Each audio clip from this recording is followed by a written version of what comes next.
Moje ime je Daniel Kifner, ja sam predsjednik Hrvatskog karate saveza osoba s invaliditetom i pozdravljam sve slušalce Hrvatskog radija. Gospodine Kifner, medalja koju je Hrvatska osvojila, brončanog je sjaja, Danijela Topić u katama za natjecatelje s intelektualnim poteškoćama, ali ujedno i mlada djevojka koja je doista oduševila sve koji su u tom trenutku, recimo kada je osvajala ili primala medalju, oduševila u dvoranu.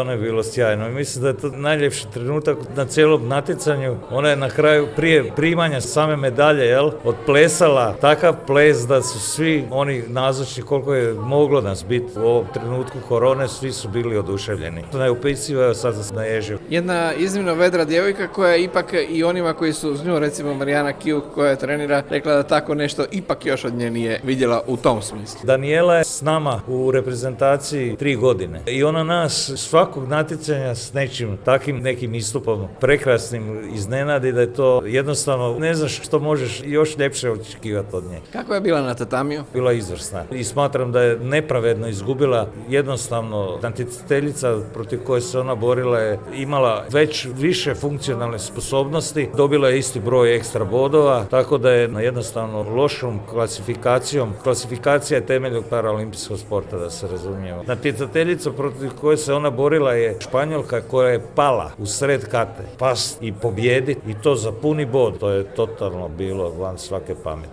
Ostali naši ovoga puta? Roko Buduljak, dečko, Down sindrom, vedar dječak iz karate kluba Alfa Zagreb, oduševio me. Imali smo još i Tomu Matijevića. Buduljak i Matijević su znači bili 5. Miroslav Rakić nije ušao u finale. Koliko Hrvatska ima u svijetu para karatea medalja na europskim i svjetskim prvenstvima otkako sudjelujete u ovom procesu, a to je, ako se ne varam, Bremen 2014.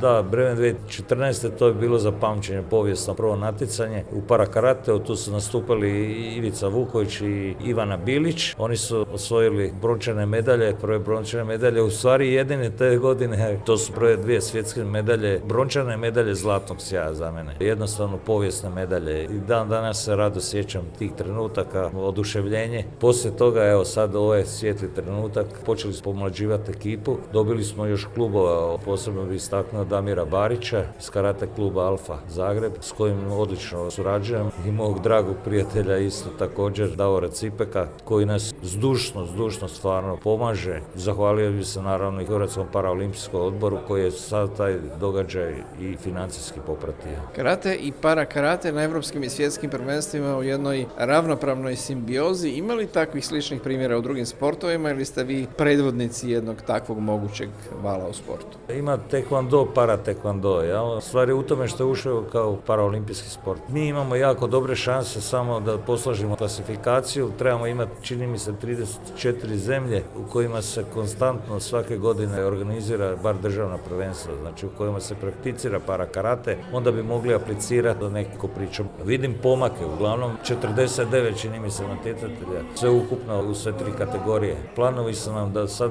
ubacimo para karate u svjetsku youth ligu. Ovim putem bih želio da zahvaliti mom dragom predsjedniku Cipeku na imenovanju za glavnog tajnika EKF-a, Evropske karate federacije. Valja napomenuti i to da smo mi napravili prošle godine tripartitni ugovor između Hrvatskog karate saveza, Hrvatskog paraolimpijskog odbora i Hrvatskog karate saveza osoba s invaliditetom, što je isto jedna stvar da danas nosim akreditaciju kao predsjednik nacionalne federacije. Gospodine Kifner, hvala lijepo. Hvala i vama, gospodin Lovor, i veliki pozdrav svim slušateljima Hrvatskog radija.